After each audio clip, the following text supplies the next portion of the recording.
Kennedy!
wonten malih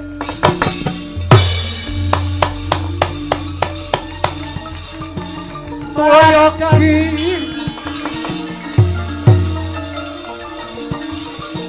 satriya gong nagari ngalengka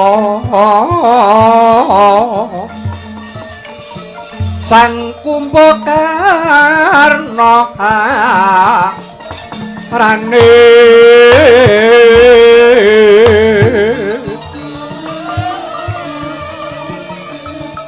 turi kuwarna diyu supran dening gayo utami wiwit prangan lengko genyo darepi atur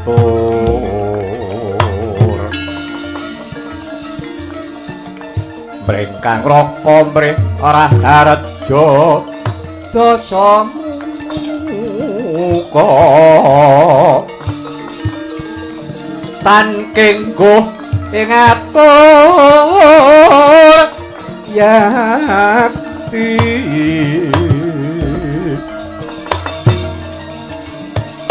dene mungsuh nara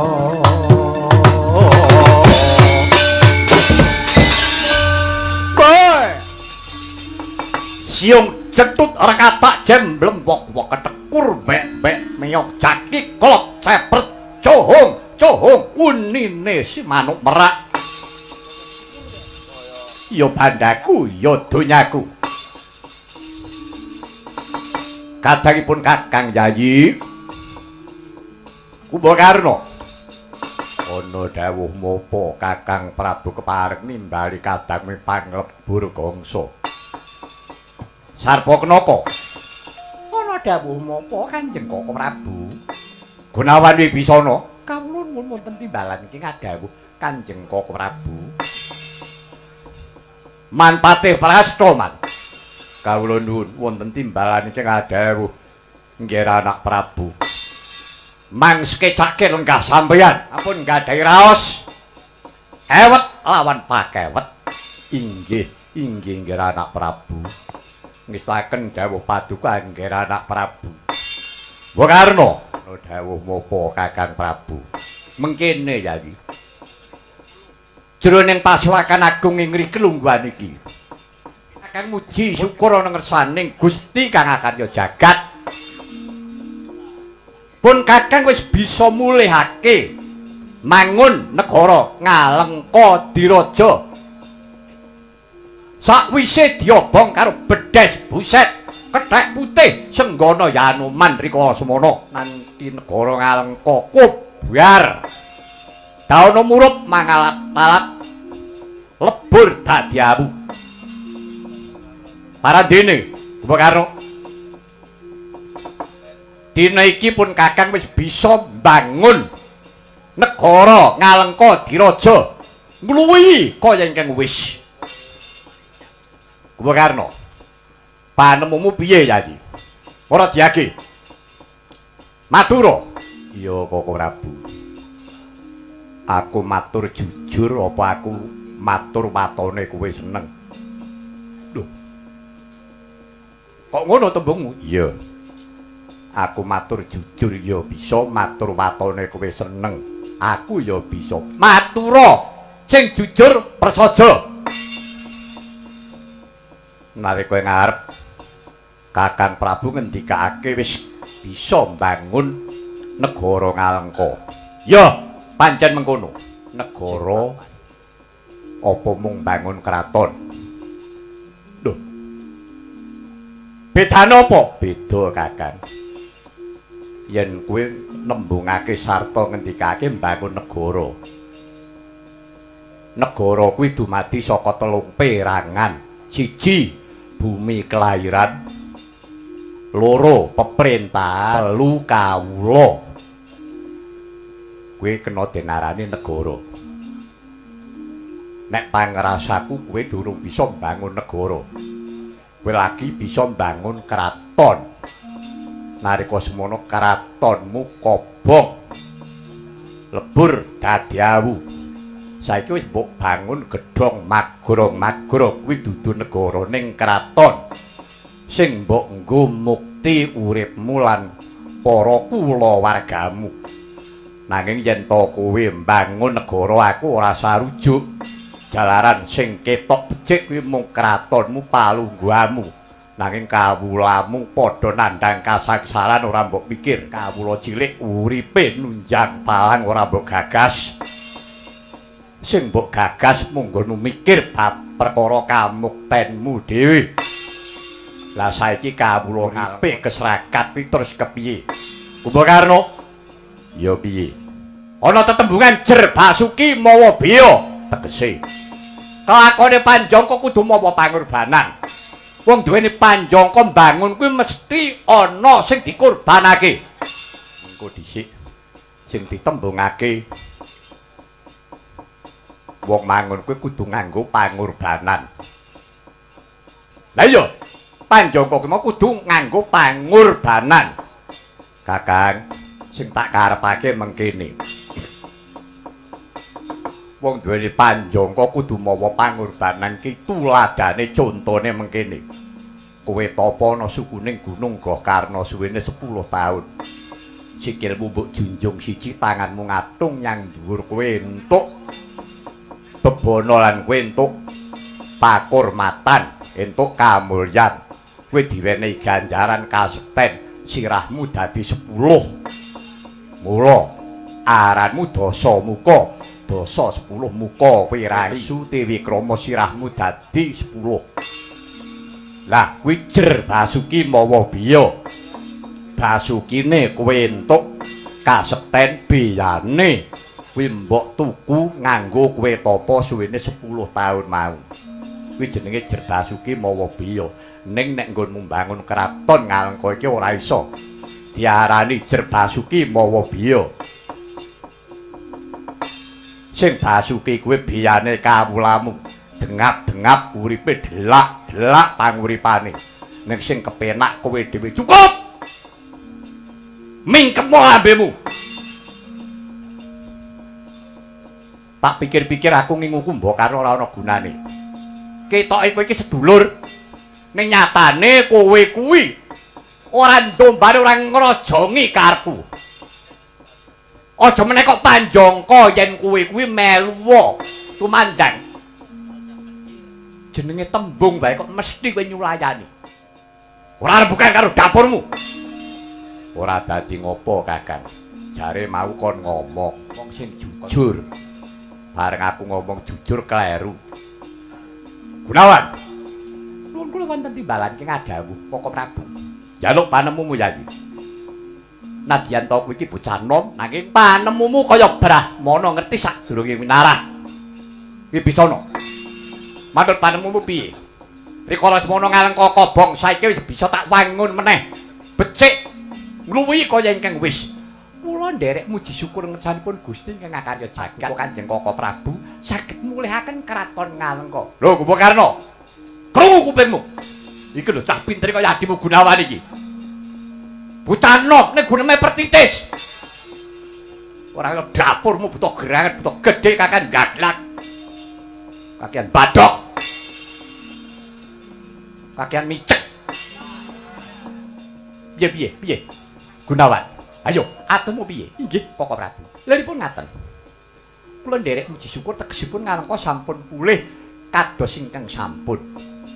Namung monggo dipun enget-enget. Negari Ngalengka kobong menika ingkang obong menika sinten? Lho, ora ya ngerti to? Bedhet busik kethek putih sing aran Senggana Yanoman.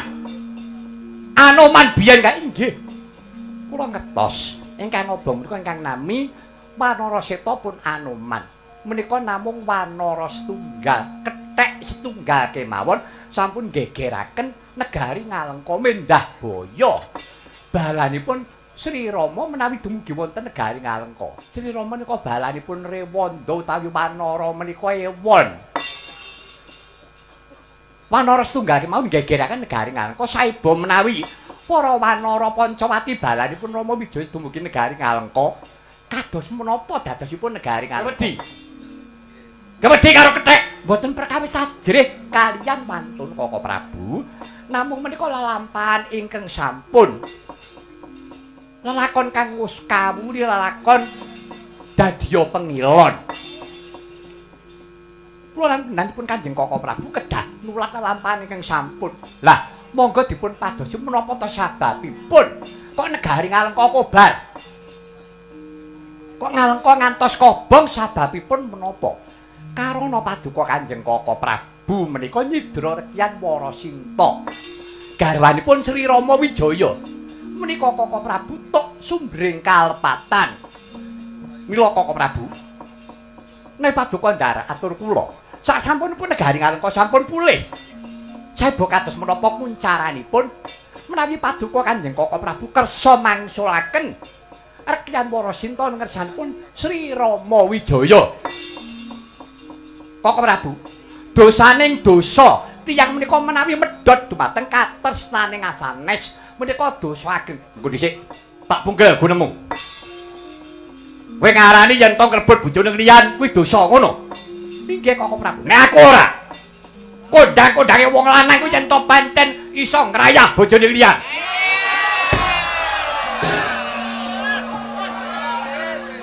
Kuwi kondang kalok kajana priya. Nyolong rodoe lumrah. Gunawan, lan kowe kudu eling. Apa sebabe kok aku nyidra rekyan Warasinta? Ayo, saiki dieling-eling. Aku nyolong Sinta kuwi dudu karepku. Ngerti ya? Gunawan, kuwi wangsiting dewa. Wangsiting dewa sing didhawuhake karo Dasamuka bisa mukti wibawa njayeng bawana ana Madyapada. Dadi Ratu Kuncara yen aku iki bisa garwa titising Batari Widawati. Goblok.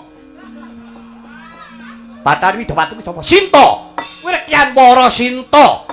Mangke rumiyin Koko Prabu ya kedah enget. Eling piye? Sampun kagarwa dening Sri Rama. Gunawan, tak baleni meneh tembungku. Aku nyidra rekyan Warasinta kuwi wangsiting dewa. Dewa kuwi ora bodho, dewa kuwi pinter. Dewa ora ya ngerti to nek Sinta kuwi bojone Rama Wijaya. Keneng apa kok diwangsitke aku? Apa kok diwangsitke aku? Sing salah kuwi sing diwangsit apa sing mangsit? Ayo mangsulana. Aja kriyap-kriyip matamu kowe. Lho, mangke Koko Prabu. Ngaten nggih Koko Prabu. Wangsit menika ibaratipun tiyang nenedha, tiyang dahar. Dedaharan menika kedah dipun ratengi rumiyin. Mboten kok dipun dahar mlaha, dipun dahar mentah. Menika mboten ndadosaken daging sumsum, saged ugi ndadosaken sesakit. Semanten ugi Koko Prabu panjenengan nyidra Warasinta. Nyidra Warasinta menika mangke tundhanipun mboten ndadosaken mulyaning negari. Menika mangke badhe ndadosaken sesakit. Sesakitipun negari Ngalengka para kawula dasih. Lan malihipun Koko Prabu kedah enget para kawula Ngalengka dados korbaning peperangan menika karana paduka Kanjeng Koko Prabu ingkang nyidra rekyan Warasinta. Mila Koko Prabu sepisan malih kula mboten badhe ngasoraken paduka Kanjeng Koko Prabu dasar kula. Kula kepengin ngrengga kawibawanipun Kanjeng Koko Prabu supados sampun ngantos asma paduka Kanjeng Koko Prabu menika mangke luntur kawibawan paduka. Namung karana anggen paduka tresnani Warasinta. Rekyan cinta ibaratipun benan tresnani keploke yen ora tangan loro ora muni. Tegesipun paduka tresna nyatanipun Sinta mboten tresna kaliyan paduka pedah menapa Koko Prabu tresnani yang ingkang mboten tresna kaliyan paduka Kanjeng Koko Prabu. Iblis lanat. Gunawan. Wonten dawuh. Pintero Gunawan sing dadi ratu ning Ngalengka ora dapurmu nyatan dadi ratu kuwi aku. Kowe adikku. Kowe aja mulang kaya Brahmana, aja mejang kaya dalang. Iso mejang ndaki rentos nglakoni. Apa kuwi? Apa dapun iso nglakoni kaya Dasamuka? Gunawan. Sepisan maneh. Aja wanuh-wani kowe ngrasane yen para Sinta. Sinta kuwi perkarane Dasamuka. Itu perkaramu. Kok Prabu, nanging katenan paduka menika gelandang carang saking pucuk. Liripun ingkang badhe landang kacintrakan menika mboten ngomongaken paduka Kanjeng Koko Prabu. Kawula ingkang mboten ngertos dodok selehing perkawis. Menika mangke tumut dados korban. Korban angkara murka paduka Kanjeng Koko Prabu. Iblis arep minggat tupak ilang nyawamu.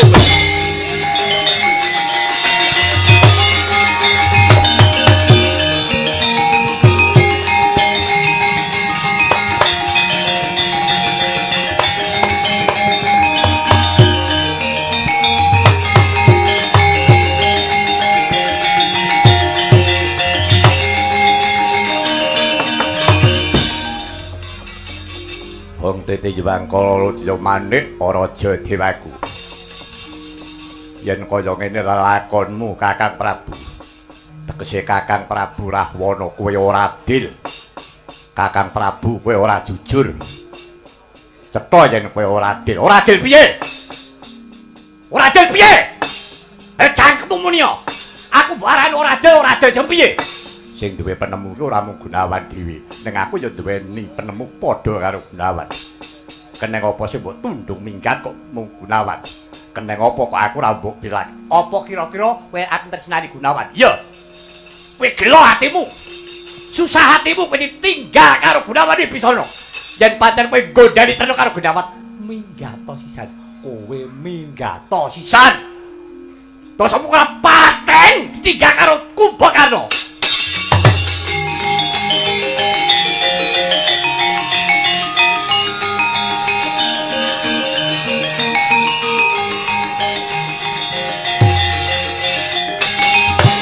Lah semono angkara murka.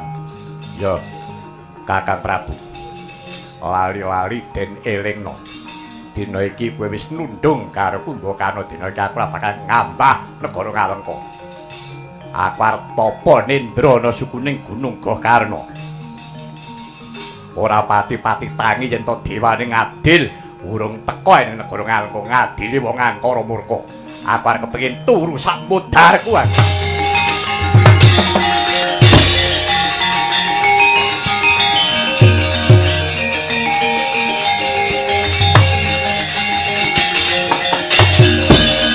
Tinggal Karno. Ora bingung. Ora gumun aku.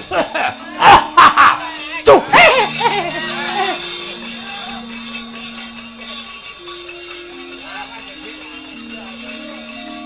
Tobat. Janji loko. Piye yu? Raiku didoni.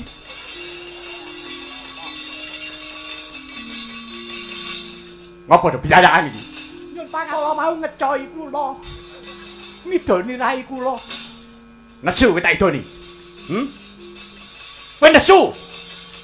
Kowe iki taimu nang kene ngomong ngata nggo idon-idonan raimu kuwi. Ngerti ora? Idone karo ratune kok serik. Kowe ora tak openi dadi tukang pijet kowe. Parah. Kaya ayu-ayu wae. Dapurmu. Ninggahi kula. Minggato.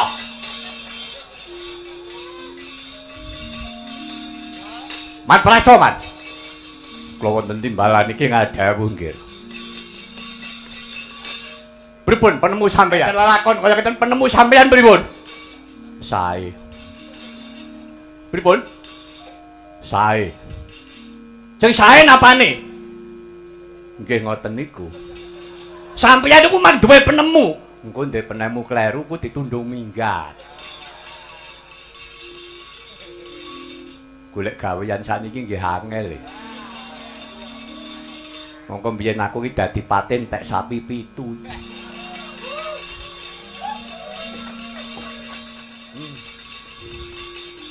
Piye? Sarpa kenapa? Kok Prabu? Ah tobat. Mbok aja banget to Koko Prabu, mbok yo eling. Koko Prabu kowe kudu eling. Ah tobat. Saka gurune Ngalengka ya mung wong loro iki nang. Yayi Gunawan. Kaman si Kumbakarna. Kakang Kumbakarna adek-adeking negara Ngalengka. Yayi Gunawan uga mengkono. Kuwi ras pantes dadi pujangganing negara. Kabeh kok mbok tundung lunga. Apa karep urip dhewe ngono apa piye? Ya ampun, ya ampun. Kowe iki gek piye to Koko Prabu, Koko Prabu? Aku melu keloro-loro rasane atiku. Apa karep urip dhewe? Ya. Kowe kuat dhewe ngono apa piye? Koko Prabu, kowe dudu ratuning kulawarga ning ratune bangsa. Kowe ki ratune bangsa Ngalengka. Dudu ratuning sedulur. Kowe linga ya Kakang Prabu.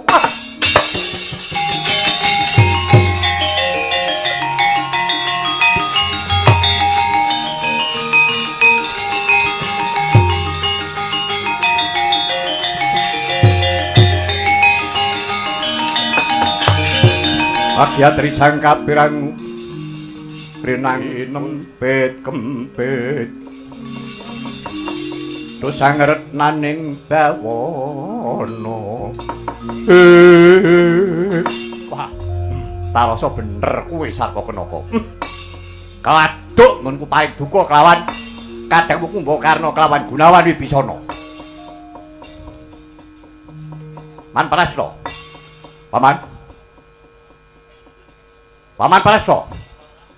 Paman Pati Prasna. Paman Prasna. Nggih, monggo kula dherekaken. Nyandi. Oh, urung-urungan kula dherekaken. Kowe iki mlek ose. Ya enek kok ngantuk siat-siut. Lha niku krungu wong lesu malah liyer-liyer. Mang timbali putus sampeyan derajat. Ken ngadep. Wonten iki ngesaken dawuh paduka nggih.